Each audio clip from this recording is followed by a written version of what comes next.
Amigos de Polición y Náufrago, bienvenidos. Se nos acaba el veranito a la gente que vivimos en el hemisferio norte y es un buen momento para retomar el ciclo de la antropología metafísica de Julián Marías. Lo que pasa es que antes de colgar nuevos capítulos, siguiendo el argumentario que utiliza Marías en el libro, he querido hacer este vídeo aclarando algunos conceptos que me parecen importantes para ubicarnos, para ver las coordenadas, para entender de qué estamos hablando con esta antropología metafísica. Entonces me voy a detener un poco en estas aclaraciones. Yo creo que este vídeo puede venir bien para seguir entendiendo lo que se está hablando en los, ya digo, en los sucesivos vídeos y de qué se ha venido hablando. Entonces vamos con el concepto de metafísica. Tradicionalmente la idea de metafísica es, de una manera un poco coloquial, es la ciencia que busca los fundamentos de la realidad, ¿no? Aquellos fundamentos últimos, primeros, que nos permitan entender la realidad. La idea de metafísica históricamente, desde la Grecia antigua hasta prácticamente nuestros tiempos, ha tendido al ser de la realidad. Hasta tal punto es así que se entiende que hay un parentesco, un nexo muy grande entre la metafísica y la ontología, la ciencia del ser. De hecho, a veces cuesta entender, según qué definiciones, qué es metafísica y qué es ontología, puesto que parece que vienen a decir lo mismo muchas veces.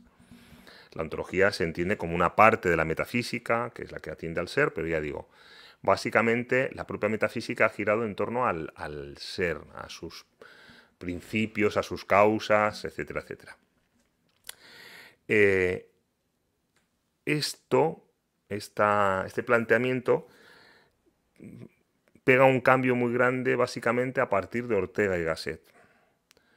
Lógicamente esto no parte de la nada, hay que ver sus predecesores, digamos, en el estudio de la filosofía, como Husserl, Brentano y otros que van preparando el terreno. Pero básicamente el que hace un planteamiento más claro de ese cambio de perspectiva es Ortega y Gasset. Pero para aclararlo vamos a ir a Descartes. Hasta Descartes, digamos que lo que había primado en el pensamiento filosófico era el realismo. Digamos que partimos de la realidad, que en principio nos es fiable en cuanto que es real, aunque muchas veces digamos que puede subyacer detrás de ella algo. Y es lo que intentamos entender ese algo. Pero con Descartes se tambalea esa propia realidad. Entonces, la famosa duda metódica, ¿no? Que duda de todo, pero quiere saber, quiere comprender, necesita comprender para poder vivir. Y al poner en cuestión todo, lo único que sale a flote es su propia existencia. El famoso cogito ergo sum, pienso luego soy, estamos con el ser. ¿Y qué soy yo? Dirá Descartes. Pues soy una cosa que piensa, una sustancia que piensa. Realmente ha descubierto su propia existencia, pero la realidad entera queda cuestionada y necesitará, el problema que va a encontrarse la filosofía es cómo justificar la existencia de esa realidad más allá de mi yo aislado de todo. Bueno, no me voy a detener en los pasos, Descartes echa la mano de Dios para intentar entenderlo, poco a poco se irán dinamitando las justificaciones que había encontrado Descartes, ¿no? Los argumentos a priorísticos en los que se basaba Descartes para demostrar la existencia de Dios, hasta que entren en crisis con Hume, luego llega Kant, etc. Bueno, no me voy a detener en esto, en una historia de la filosofía. Ya hice algunos apuntes en su momento, apuntes en estos vídeos, en este ciclo. Pero todavía tenemos el problema del ser, ¿no? en nuestra metafísica. La atención, ya digo, se pone en el ser. Con los fenomenólogos, en concreto con Husserl, aunque tienen el precedente en Brentano, bueno, lo que se pone a salvo es la realidad en torno. ¿Por qué?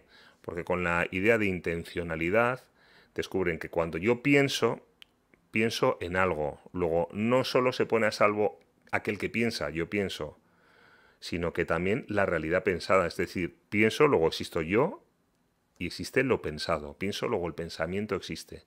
Y para que exista pensamiento hago falta yo y hace falta una cosa pensada. El pensamiento no deja de ser un acto vital. Al igual que el ver, veo, luego existo yo que veo y existe la cosa vista por mí. o tiene una cierta consistencia, vamos a decir. Entonces, ese principio de intencionalidad, de que, digamos, cualquier acto intencional necesita de un sujeto y de un objeto sobre el que proyectarse, lo que hace es poner a salvo la realidad. Pero esos actos intencionales, ese relacionarme yo con la realidad, es el vivir. Entonces, la realidad fundamental, la realidad radical, dirá Ortega, que se da, es mi vida. Mi vida es ese ámbito donde se presenta toda realidad, donde estoy yo y aquello con lo que me relaciono. Cualquier tipo de realidad, desde las ideas, por ejemplo, ¿no? Los seres ideales, vamos a decirlo así, hasta las cosas, hasta la historia, hasta el pasado, todo eso se da en el ámbito de mi vida. La realidad donde se hace presente toda otra realidad es mi vida, es un tipo de realidad distinta a las demás, puesto que las realidades que se me hacen presentes son cosas, vamos a llamarlas así, cosas en un sentido muy amplio. Mientras que mi vida es, sin embargo, un escenario o mundo en el cual interactuamos yo y esas cosas, esa realidad, esas cosas, ya digo que es desde las cosas materiales hasta las cosas ideales, hasta las cosas históricas, las cosas historias, llamémoslo como queramos, ¿no? Y entonces, ese ámbito en el cual me relaciono yo con el mundo en torno es mi vida. Luego el fundamento, el principio en el cual se hace presente toda realidad, no es el ser como tal. El ser es un hecho que acaece en mi vida, puesto que mi vida soy yo relacionándome con las cosas, interpretándolas, fruto de esa interpretación, de ese interactuar mío con la realidad en función de mis proyectos, emerge el ser de las cosas, que son, pues una taza, yo tengo una taza, es un recipiente que sirve pues para tomar café, pero también puede ser un sujetapapeles en función de cómo lo interpreto. También puede ser un recipiente para sujetar un insecto que he encontrado por la habitación, etcétera, etcétera, etcétera. Un mismo objeto es interpretado por mí y digamos que va asomando distintos elementos de su ser, de su consistencia. Pero todo eso se da en mi vida, en el ámbito de mi vida. Luego, la realidad fundamental, fundante de toda otra realidad, no es el ser, sino mi vida. Mi vida es la realidad radical, en la cual echan raíz todas las demás realidades. Por ello, la metafísica tiene como objeto mi vida. Entonces Ortega lo que va a hacer es ver qué elementos, que, por decirlo de alguna manera, no sé si es la palabra mejor, elementos, ¿no? Qué factores intervienen en mi vida para entenderla. Su metafísica consiste en interpretar mi vida, que es esa realidad fundamental,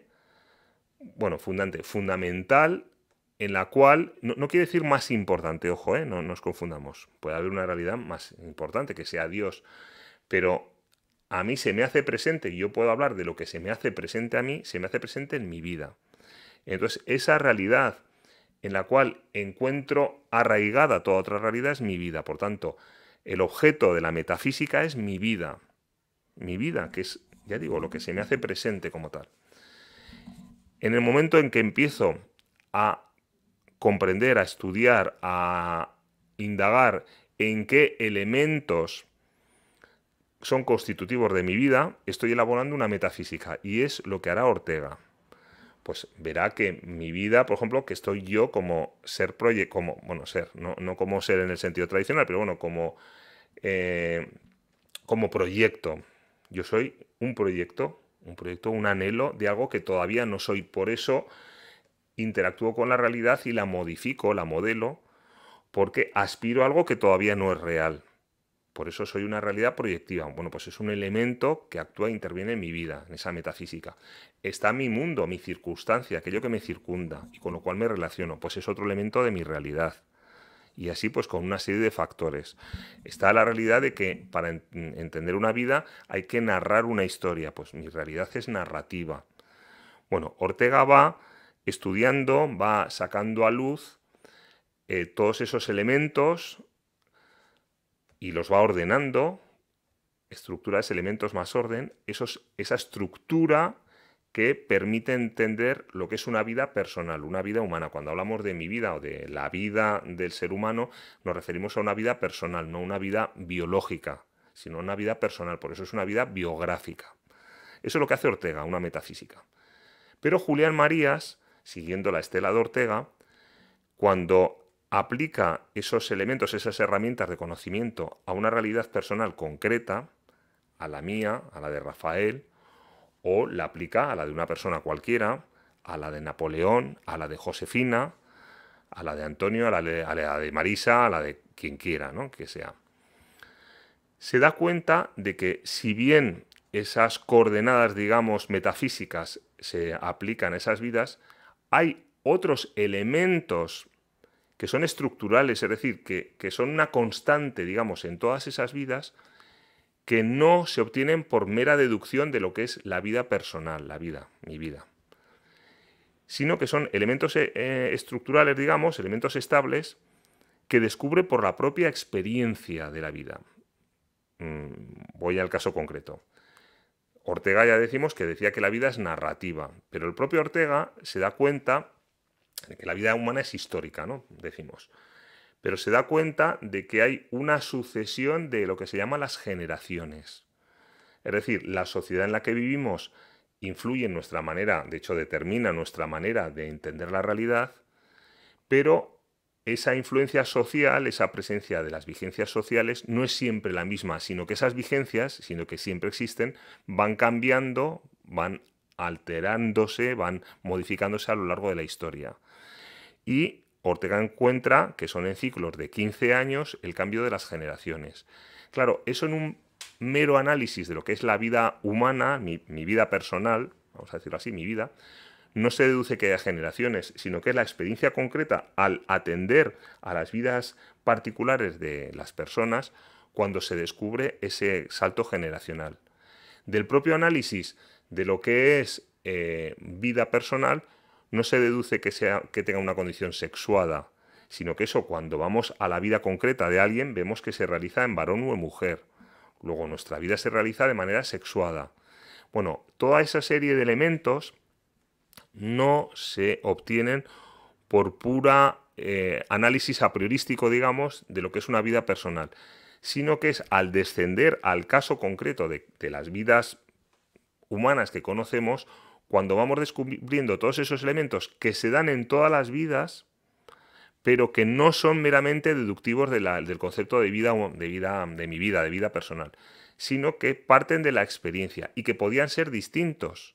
Es decir, podía haber vida personal asexuada o con 5 sexos, o podía haber vida personal con ciclos generacionales en vez de 15 años de 70 o de 2, o sin ciclos generacionales, que hubiera una estabilidad.